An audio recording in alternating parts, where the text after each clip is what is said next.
Você imaginou que fazendo o tratamento de FIV e fertilização in vitro, em pouco tempo você estaria grávida e teria o seu bebê no colo? Eu também passei por isso. Meu nome é Ana Huang, eu sou médica acupunturista, especialista no tratamento da fertilidade através das práticas milenares da medicina tradicional chinesa. E no vídeo de hoje eu quero falar com você que já passou por essa jornada ou que está se preparando para um tratamento de fertilização in vitro. E se você ainda não está inscrita no nosso canal, clica aqui no canto inferior direito para participar e receber todo o nosso conteúdo, que certamente vai te ajudar a engravidar e ter esse grande sonho nos seus braços. Bom, inicialmente eu imaginei que FIV era um tratamento meio que automático, do tipo, eu vou começar, vou pagar e logo ficarei grávida. Eu não imaginava o quebra-cabeças que havia ali dentro desse tratamento. E isso eu falo mesmo sendo médica, gente. Mesmo sendo médica, eu não tinha o conhecimento, eu não tinha a noção de tudo o que poderia acontecer, né, dentro desse tratamento. FIV é um tratamento complexo, é um tratamento difícil, é um tratamento de múltiplas etapas e dentro dele existe um funil muito grande, onde a gente às vezes acha que, opa, o médico está olhando ali, tem muitos folículos. Todos esses folículos, será que eu preciso de tudo isso? Eu não quero congelar. Tem paciente que me fala assim, eu não quero congelar tantos embriões, eu não quero que fique sobrando. Mas, na verdade, o que a gente não entende é que nem todo folículo que o médico está vendo ali no ultrassom vai ser um óvulo maduro. Nem todo folículo vai se tornar um embrião que pode ser implantado lá no final, por conta desse funil que é grande. Então, para cada idade, né, e para cada caso, existe uma estimativa de número de embriões alcançáveis, né, de acordo com a sua contagem de óvulos, de acordo com a sua idade. Então, já tira isso da sua mente, porque nem todo folículo vai ser um embrião no final. E quando eu fiz o meu primeiro tratamento, eu nem tinha noção de que a minha reserva sendo baixa, as minhas chances de sucesso seriam reduzidas. Na verdade, quando a gente é médico, e eu falo isso por mim, não sei se outros médicos também se comportam dessa forma, mas a gente tenta ser um pouco paciente. Então, você seleciona um médico, escolhe um médico que vai ser o guia do seu tratamento e você confia nele. Eu preferi ficar como paciente e não questionar tanto, não me aprofundar tanto nas pesquisas, mas isso no primeiro momento. Depois eu tive que entender que eu teria que ser pós-graduada para, inclusive, discutir e ter esse entendimento de todas essas etapas, de tudo o que aconteceria na jornada, porque muitas vezes as decisões dos próximos passos são compartilhadas entre nós, pacientes, e o nosso médico. Então, é importante ter em mente que existe um desgaste muito grande ao longo do tratamento, porque são muitas etapas. Em um primeiro momento, você vai fazer a coleta de óvulos, e nessa fase de coleta de óvulos, você vai receber hormônios que são administrados por via, geralmente subcutânea, você vai aplicar. Então, em um primeiro momento, é muito importante você entender que nessa fase de coleta de óvulos, você vai receber medicações, hormônios por via injetável. Tem gente que acha ainda que, poxa, eu vou fazer FIV, talvez sejam comprimidos. Não, gente. Você vai aplicar as injeçõezinhas, você mesma, ou seu esposo, ou alguma enfermeira. Você aplica no seu corpo, geralmente, uma dose diária, em um horário determinado pela clínica. E esses hormônios, eles vão promover o recrutamento dos seus folículos. E aí a gente faz um acompanhamento seriado na clínica através dos exames de ultrassonografia transvaginal. Então, se prepare para estar disponível para a clínica, para a sua médica. E geralmente eles marcam ultrassom, em alguns casos, dia sim, dia não, em alguma fase do tratamento. Então, a gente também precisa se organizar nesse sentido, estarmos disponíveis. Não adianta a gente, por exemplo, achar que a gente vai conseguir marcar e ter controle das datas, não, porque se o médico achou que nesse dia eles não cresceram tão bem como esperado, de repente ele marca no dia seguinte um novo ultrassom.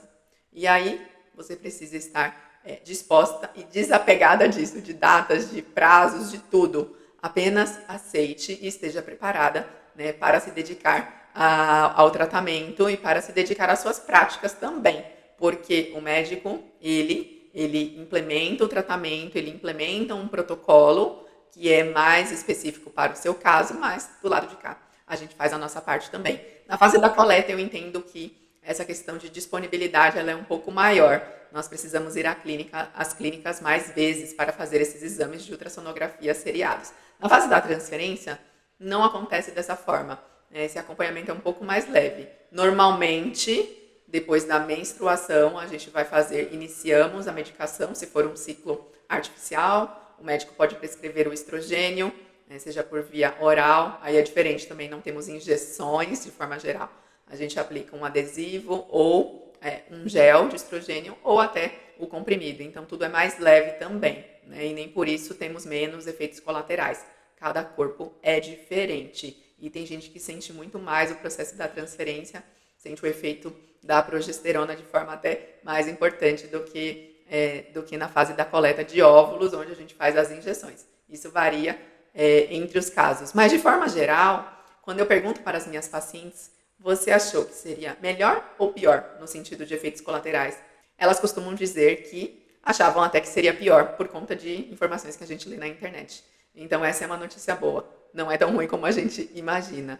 E aí a gente faz o preparo na fase da transferência, menstruou, o médico marca o ultrassom para avaliar se o seu endométrio espessou e se ele está em uma morfologia conhecida como trilaminar, que é uma morfologia ideal para o próximo passo, que é a transferência de embrião. Então, na fase do preparo do endométrio, são menos visitas à clínica. A gente faz essa visita para ultrassonografia e, às vezes, eles até podem já agendar a data da transferência.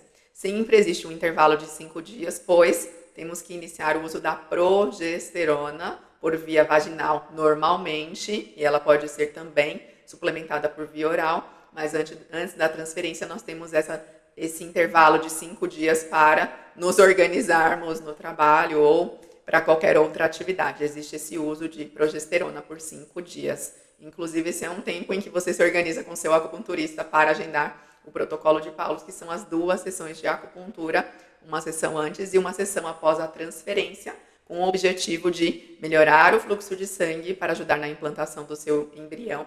Os pontos de acupuntura também inibem as contrações uterinas, facilitando a fixação do embrião, e temos pontos para acalmar a mente nas 2 sessões de acupuntura.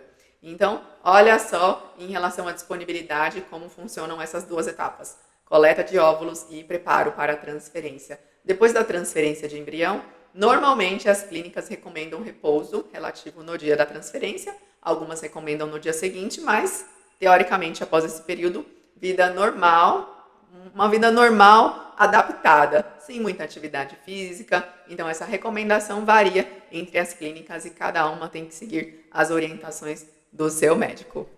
E como eu disse no início do vídeo, muita gente acredita, muitas mulheres vão para o tratamento de FIV achando que é algo meio que automático. Quando eu fiz a minha primeira transferência de embrião, quando a médica entrou na sala e falou assim: bom, Ana, agora eu tinha um embrião apenas, agora você tem 50% de chances de sucesso. Aí eu pensei, como assim? Ela não vai colocar um embrião lá? Eu não sabia que poderia dar errado, porque, doutora, eu tenho um embrião, e como assim? Ele vai ser colocado lá e depois ele pode ir para onde? Como diz minha paciente, para onde foram esses embriões? Para onde foram esses folículos que eu tinha antes?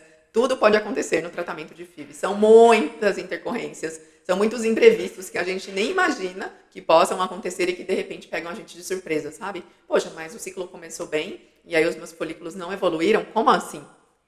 Como assim eu comecei com 8 folículos e agora eu só tenho 5 no final? Como assim eu tinha 8 óvulos maduros e eu tenho só um embrião? É por conta desse funil que existe no tratamento. Então, não é algo automático e na minha primeira transferência eu tive um resultado negativo que me impactou muito, principalmente no sentido de, opa, peraí, Ana, não é tão fácil assim. FIV não é um tratamento realizado, resultado palpável. Não, você sai da FIV com um resultado positivo, muito feliz, ou negativo, não tem meio termo. Você não tem um sucesso moderado, ou você ganha ou você perde. É tipo bater pênalti na transferência. Ou você tem um positivo e engravida, ou você tem um negativo.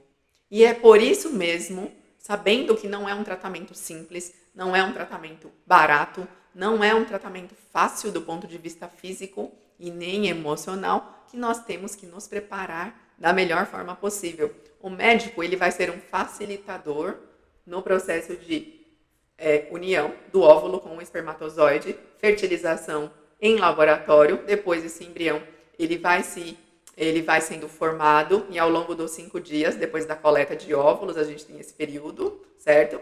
Coletou os óvulos, no dia seguinte o laboratório já te liga ou manda uma mensagem falando assim, olha Ana, você tem tantos embriões e eles estão assim assado. E aí a cada 2 dias, normalmente, o laboratório de embriologia também envia esses feedbacks falando de como está a evolução dos embriões. Então nós temos esse delay de 5 dias aí até saber o resultado final, entre aspas, porque muitos pacientes, e normalmente acima de 38 anos, as clínicas recomendam a biópsia do embrião, análise genética, para avaliar se esse embrião ele também é cromossomicamente normal ou não. Se ele é euploide ou aneuploide. Então, olha como é complexo. Olha como temos etapas que no início do meu tratamento eu nem imaginava, eu não sabia, eu não entendia sobre classificação do embrião. Então, eu fui um pouco assim, deixa eu fazer como paciente e imaginei que seria fácil e que engravidaria, mas isso não aconteceu. E no meu primeiro negativo eu tive essa sensação de, peraí, não é tão fácil assim, eu preciso me preparar melhor. A minha orientação para as pessoas, muita gente vai na minha casa, amigos de amigos, falam, Ana, você pode conversar com essa pessoa? Porque ela está fazendo FIV, eu falo, claro. Então eu sento e falo o seguinte, você precisa se preparar. FIV não é fácil. Não vá para um tratamento assim no primeiro mês de qualquer jeito, a não ser que a sua reserva seja muito baixa. Você tem que ponderar muito todos os fatores. Você tem que confiar na sua equipe, você tem que ir para uma clínica boa, você tem que estar em um laboratório de excelência para cuidar dos seus embriões. Todos esses pequenos detalhes também influenciam no resultado final. E o médico precisa estar muito atento e acompanhar o seu caso de perto, porque para a gente é o nosso sonho entregue ali nas mãos do nosso médico. Então, também não tenha receio de tirar dúvidas, perguntar, entender os próximos passos, entender como acontece todo o processo. Se informe e esteja conectada com todas essas etapas, com todos esses processos, porque afinal de contas é o seu sonho. Então a gente dá o nosso melhor e escolhe uma clínica e uma equipe médica em que a gente confia. Ter terapias complementares de suporte é muito importante, porque imagina o estresse que existe entre essa fase de coletei os óvulos e ainda não sei quantos euploides, quantos embriões terei. Ou fiz a transferência e preciso esperar normalmente 9 dias, 9, 10 dias até o resultado do beta-HCG, do teste de gravidez. A nossa cabeça fica assim, ó, será? São poucos, são muito, queria mais, a gente sempre quer mais. Mas o que eu falo para as minhas pacientes é o seguinte, confia e agradece e receba tudo que você tem com amor. Receba todo esse resultado. E se houver um próximo ciclo, dê sempre o seu melhor. Faça algo para tornar esse ciclo diferente do anterior em relação às suas práticas.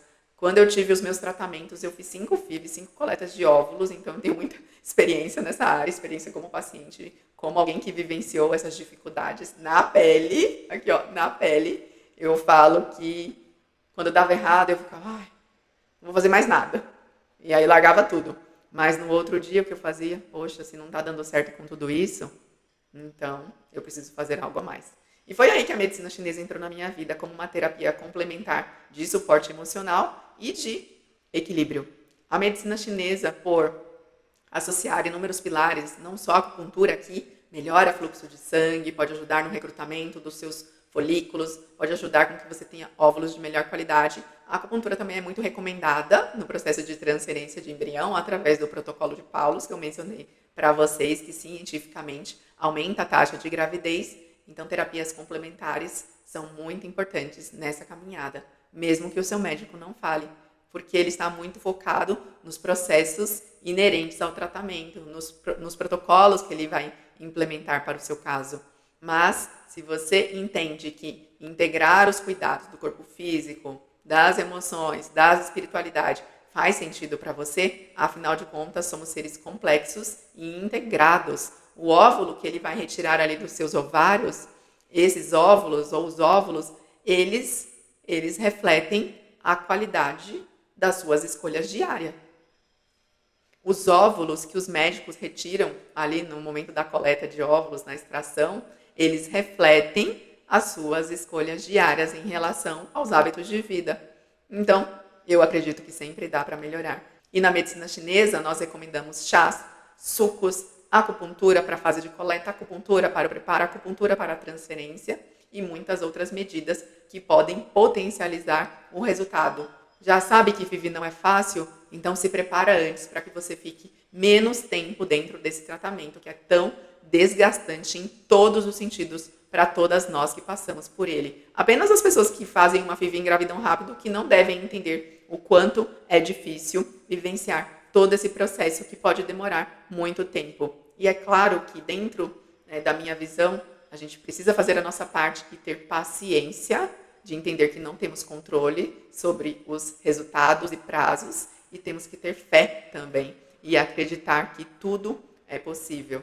E se fosse apenas algo relacionado à medicina, ou algo científico, ou algo biológico, e não houvesse mais nada que influenciasse no resultado, eu teria a seguinte experiência aqui na clínica. Todas as minhas pacientes com embriões bons e um estado muito favorável para a transferência teriam um resultado positivo. Mas não acontece dessa forma. E todas as minhas pacientes que também às vezes ficam até assim, com medo de se apegar ao embrião que elas têm às vezes um único embrião e ele não tem uma qualidade tão boa, mas nesses casos, algumas delas engravidam. Então não é algo só médico, existe algo que vai além da medicina nesses casos. E eu acredito muito no poder da nossa mente, no preparo que a gente faz, no fato da gente se sentir mais motivada quando a gente se conecta às práticas integrativas. Então, acompanhamento com nutricionista, suplementação individualizada, acupuntura e tudo que você tiver de ferramentas para ajudar a equilibrar o seu corpo para esse processo também é muito bem-vindo. E se você já passou pelo tratamento de FIV e quer contar aqui pra gente um pouco mais da sua experiência, como eu contei para vocês sobre a minha, coloca aqui nos comentários. E eu espero que vocês tenham gostado do vídeo. E se quiserem encaminhar para alguém, para alguma amiga, para alguém que vocês conhecem, que estão fazendo esse tratamento de FIV, eu tenho certeza que em algum momento ou em algum trechinho desse vídeo, os nossos corações se conectam, porque as experiências e emoções são semelhantes, apesar dos processos serem diferentes. Então, a gente se vê no próximo vídeo. Um beijo grande!